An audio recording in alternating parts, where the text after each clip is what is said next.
Beneath an Angry Sky by Vivid Comment. Chapter 6 Meant to Fall Apart. Hey, hey! Scar groans and scrubs at his face blearily. His nerves are calmer than they were earlier. Somehow his subconscious instinctively picked up on his location. His room, in his bed, with the curtains drawn and the door closed. It's the safest he's felt all day, and it gives him the strength to open his eyes. He yelps when he's immediately met with Mimic's masked face. What are you? He shakes his head, frazzled, and sits up in his bed. Why are you? Right, you were supposed to stop by, but how did you get into my house? Door was open, Mimic informs him. It doesn't matter. Listen, Scar, I messed up big time, he states, point blank, and Scar stiffens. You got a call from your boss, and I answered it, and I upset him, and now my friend told me he's coming in to check on you. You've got to get up. What? Mimic seems more tense than usual. He's constantly casting glances towards the door, and his shoulders are hunched up to his ears, and somehow Scar can tell that the villain is trembling as he wrings his hands.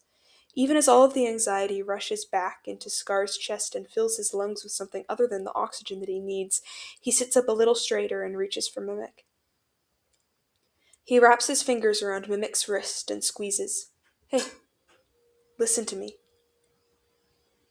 Mimic looks up at Scar, then down at his wrist as if he's never seen it before. The villain swallows, and Scar realizes that he may have gone too far. He decides, though, that if Mimic didn't want him to act like they knew each other, then he shouldn't have come to Scar's house in the first place. He tightens his grip on Mimic's wrist. Breathe, he reminds, as if he's talking to Green on one of his best friend's worst days. It's okay. You have some time, I'm sure, yeah? Just get out of here while you can. He chokes on the words because despite everything, he doesn't think he can handle it if Mimic leaves. He's scared, he's so scared, and every bone in his body is screaming at him to beg a Mimic to stay because he doesn't want to be alone, and something about Mimic's presence is so comforting even though he's a villain. It's stupid and irrational, but Scar wants Mimic to stay. Get out of here while you can, and I'll handle X, okay? It'll be fine, you need to go. God, he can't even say the words without stumbling over them. And Mimic's hands still, and he narrows his eyes at Scar. Yeah, no, not happening, mate. Sorry. Scar blinks. I. What? Mimic lifts an eyebrow at him and crosses his arms. You can't really tell me that you're okay with being by yourself right now. Or, he adds when Scar starts to open his mouth, you can try, but I won't believe you, and it'll make things a whole lot more difficult for both of us. Scar exhales through his teeth, frustrated. Look, Mimic, I can handle it, okay? It won't be for long. X will just want to check in, I guess, depending on what you said to him. It'll only be a few minutes. I can deal with that. I'll be fine. I'm not a kid or anything, okay? I'm not fragile. Mimic scoffs. God, you sound like... He stumbles over his words and Scar tilts his head at the villain. You sound like, he starts again, slower, someone I know. He needs help sometimes. A lot of times, honestly, and he just doesn't admit it. He doesn't want to admit it because he's scared that his friend is going to, I don't know, think differently of him for it, I guess. Mimic shakes his head. That's not right. A horse laugh. I don't even think he knows why he does it. But he drives his friend insane, always swearing that he's not fragile or delicate or anything. Mimic eyes Scar. You're acting just like him. Stop doing that. Scar presses his fingers against his eyes. It's not, Mimic, it's not because I don't want to ask you to stay. And that might be the most vulnerable thing he's admitted to this villain, save for when he was talking about Green. Mimic stiffens. I just don't want you to get caught, okay? And if X stops by and finds you, you are going to get caught, and I'll be sent to jail right along with you, and there's nothing either of us can do about it. Right, yeah, I was meaning to talk to you about that, actually. Oh, now Mimic's tone has grown darker. Not quite dangerous, but certainly not kind. Scar fists his hands in his blankets. For the first time since Mimic has been at his house, he remembers why this man is known only as a villain to the entire city. Go on, he says slowly. Your boss, Exuma. Mimic spits the name out as if it's dirt between his teeth. Why does your boss have the same name as the Hermit Leader? You know, the guy who's in charge of all the superheroes in this city? Scar avoids Mimic's eyes. Dunno, he mutters. He should have known that this would have happened eventually. He just never expected that it would happen because a supervillain would answer his phone when his boss called. Guess his parents really like the name. Mimic scoffs. Right, sure. He seems to be growing genuinely angry now, and Scar's throat is tight enough that he can hardly breathe. His heart is pounding and he's trembling so violently that he can hardly focus on what Mimic is saying. I'm not an idiot, Scar. I'm not going to believe that. Do you work for the heroes? Mimic. Scar breathes weakly. He thinks he might pass out if Mimic doesn't stop now. His head is already spinning and his vision is fuzzy. His skin burns. Do you work for the heroes, Scar? Mimic demands, and something in Scar fractures. Yes, he gasps. Yes, I'm sorry. Mimic's anger dissolves. Scar? He reaches for Scar's shoulder, but Scar cringes away. It wasn't.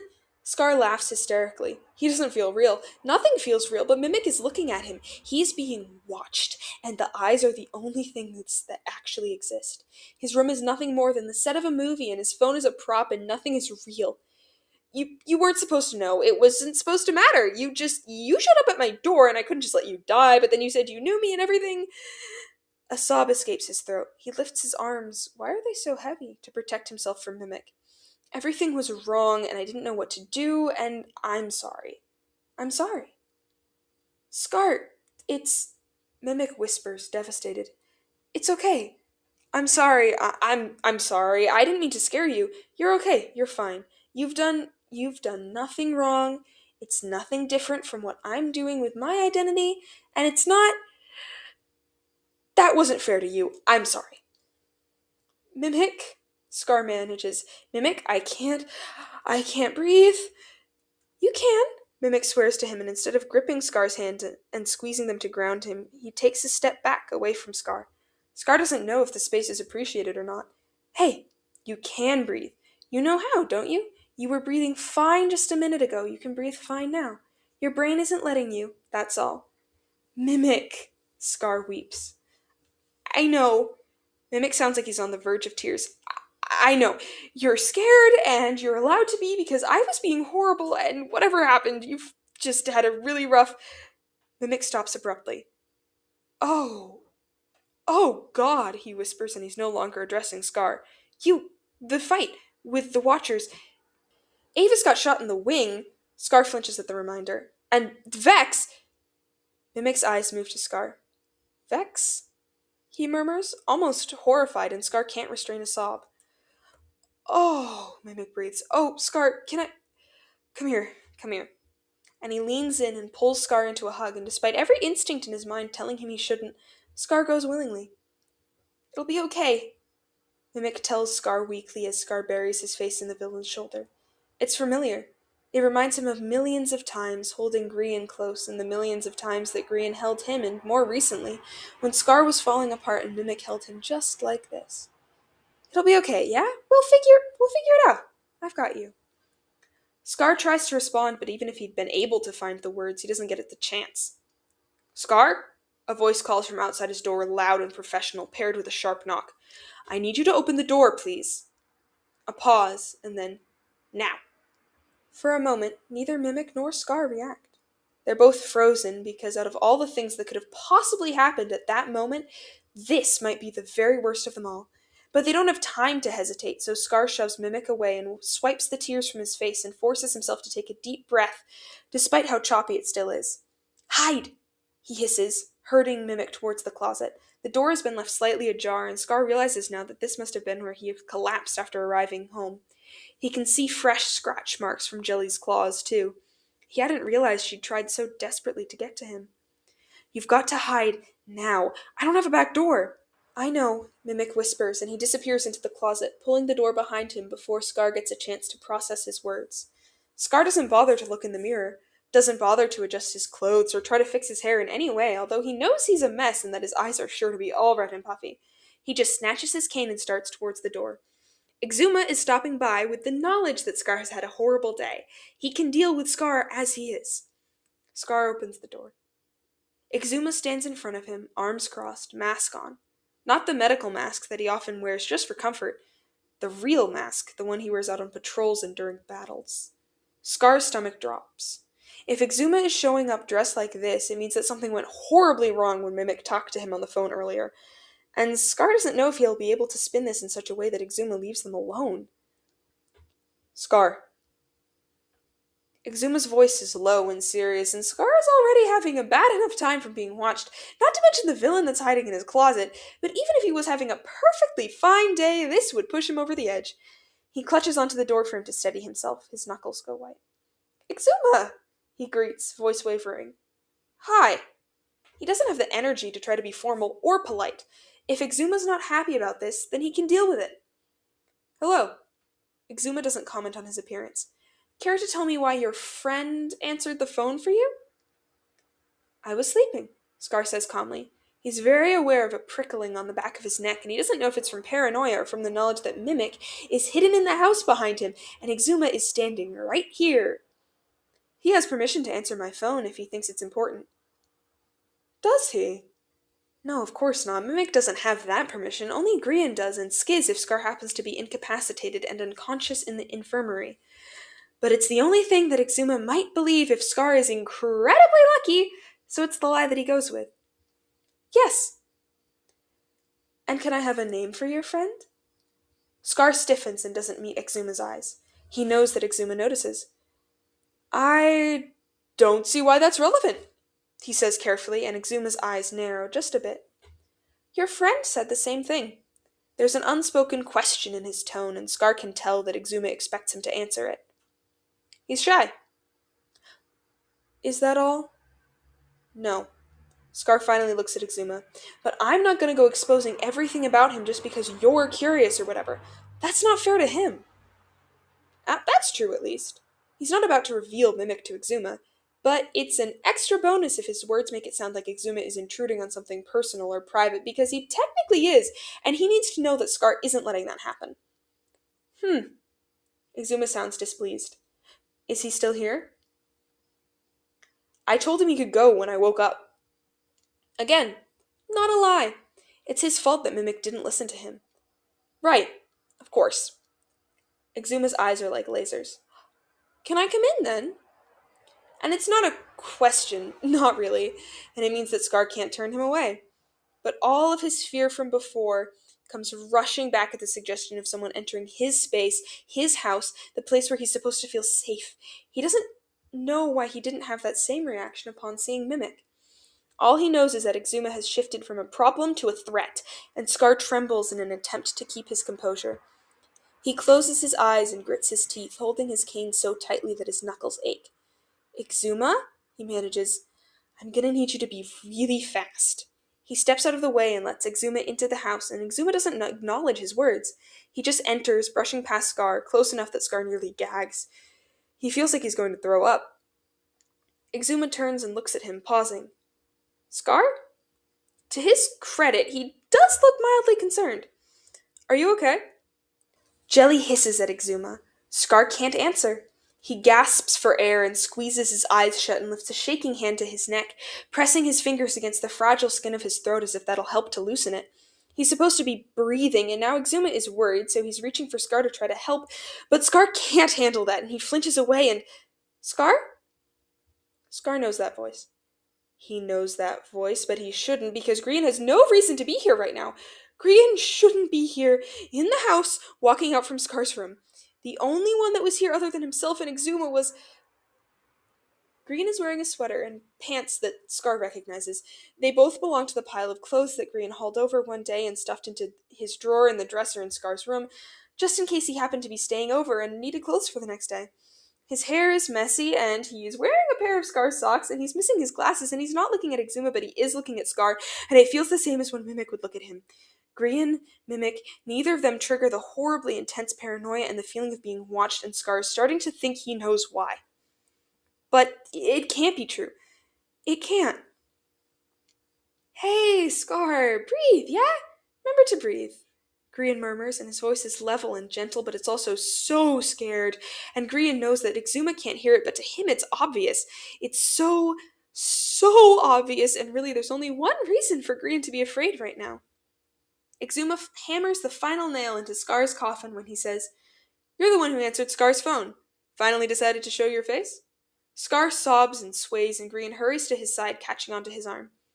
"Come here, buddy," he whispers. He guides Scar over to the armchair. The teal armchair with the blood. Then snaps at Exuma. "Do you really think that matters right now? Have you even looked at him?" I... For the first time, Exuma appears to be regretful. Then his face hardens. "I was under the impression that you had left." "He told me to leave," Grian informs Exuma, unrepentant. "I didn't because I knew that he doesn't like to be alone when he's having bad anxiety." He tilts his head at Exuma, eyes glinting with anger. "Do you know why he's having bad anxiety today? I don't suppose you have any clue, do you?" His voice is sharp like it is just before he gets in an argument, and Scar can't let that happen. "Please," he rasps to Grian because he doesn't want to say Grian's name if he can avoid it, just in case. Exuma ignores Grian and ignores Scar as well. "I'd like to know your name, please," he states. "I believe it's only right now that we're meeting face to face." "No," Scar tries weakly, pitching forward in the armchair, but his protest devolves into a desperate wheeze, and Grian squeezes his shoulder tightly to keep him grounded. "I'm Grian," he says calmly in response to Exuma, then leans down and murmurs, loud enough for Exuma to still hear in Scar's ear, "Don't worry about it, Scar. If it's gonna stress you out, I'll just tell him. It's not that big of a deal." It's for show. It's to give Exuma a reason why Grian was hiding his name before, but isn't now, but it's also genuine. Scar can hear the truth in the words. Grian revealed himself for a reason. Grian revealed himself because Scar was panicking at Exuma's presence in his safe place. Grian stoops over and scoops Jelly up from the ground, then sets her down on Scar's lap. "Here you go, bud," he says soothingly, and despite everything, it does help. "Give Jelly some pets and kisses for me, yeah? Exuma and I will step outside to talk. Does that sound all right?" Scar nods too quickly. "Please," he whispers again, and Grian nods. "Come on, Exuma!" His voice loses all kindness that it had before. "Outside!" "I came to talk to Scar, thank you very much. And you can tell just as well as I that Scar is in no state to talk to you at the moment. Out!" Scar manages to hold himself together until the door closes behind Exuma and Grian, and then he doubles over and lets himself sob. "You have," Grian hisses as soon as the door is closed, rounding on the hero in front of him, "some nerve coming here and making everything worse for him when he's already having a horrible day and it's your fault." Exuma, infuriatingly, remains calm. "You were acting odd over the phone. I was concerned for Scar's safety. It appears I was mistaken, and I apologize for that." "Yes, you were mistaken!" Grian shouts, too loud. Someone walking along the sidewalk nearby looks over at him and he scowls, lowering his voice but not his fury. You don't get to just show up here and scare the living daylights out of him. You don't get to hurt him like that." Exuma lifts a hand to placate him. "Scar is entirely uninjured," he replies, and Grian grits his teeth at how unruffled Exuma remains. "He is not hurt at all. He is perfectly fine." "He's not!" Grian thinks he might break Exuma's wrist if the man doesn't put his hand down right now. "He's not fine, and listen to me, you're clearly not an idiot. Clearly! But you're either acting like Scar is okay because you don't want to take responsibility, or you're genuinely so dense that you shouldn't be running anything, let alone a group of heroes that are supposed to protect the city." At Grian's acknowledgement that he knows of Scar's job, Exuma finally reacts. He stiffens.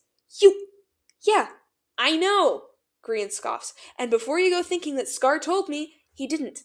I just saw him with bruises enough times that I figured it out on my own, and anyways, introducing yourself as Exuma on the phone and then rocking up to his door in full-blown gear, not the smartest decision, don't you think?" "Careful of your words, Grian," Exuma warns.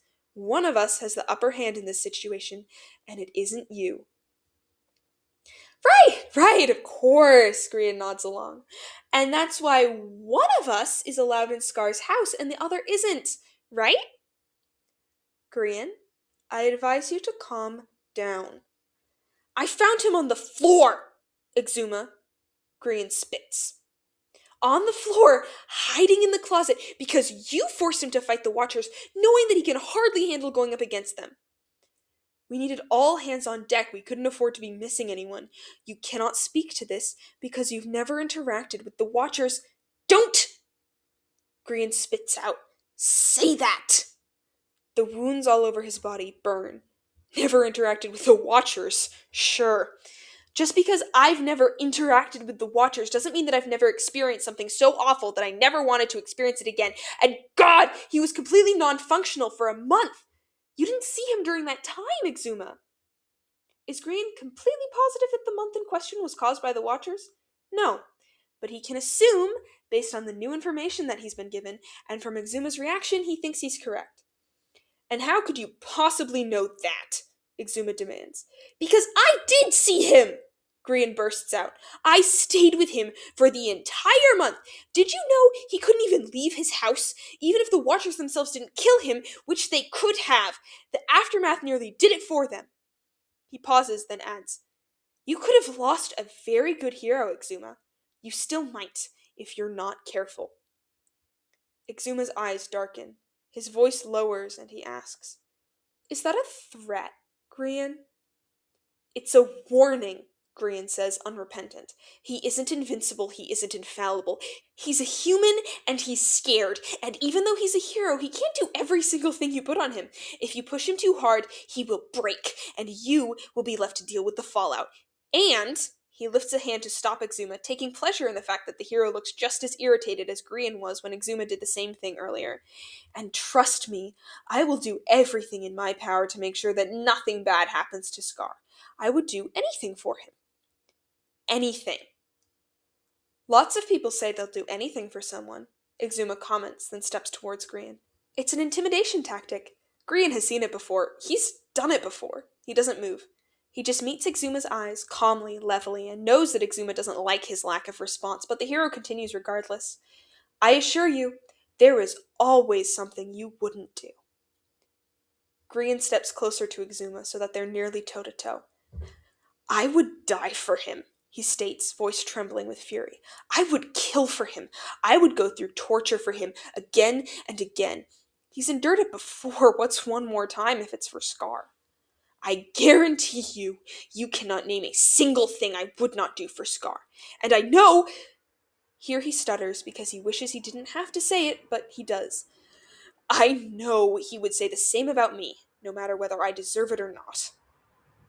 Exuma is quiet. He doesn't respond. Rather, he just stares at Grian as if he's trying to see right through him. Grian stares back. He isn't afraid of this man. I understand, Exuma finally says, though Grian can't help but think that he can't possibly. I don't trust you. I don't believe that you're telling the truth. But you'll leave Scar alone about me? Grian checks, and Exuma nods. I will not ask him about you again. Grian deflates in relief. That's all I ask for. You ask for quite a bit more than that, Exuma mutters. You don't understand how much you've just asked for. Grian lifts an eyebrow. Care to enlighten me? Exuma just shakes his head. Goodbye, Grian. See you around, Exuma! Exuma turns to walk away, and under his breath, Grian adds, Good riddance. You aren't subtle! Exuma calls over his shoulder. Grian's grin has teeth. Wasn't meaning to be. He waits until Exuma is finally out of sight before he lets himself relax and turns around towards the door. Towards where Scar is waiting for him.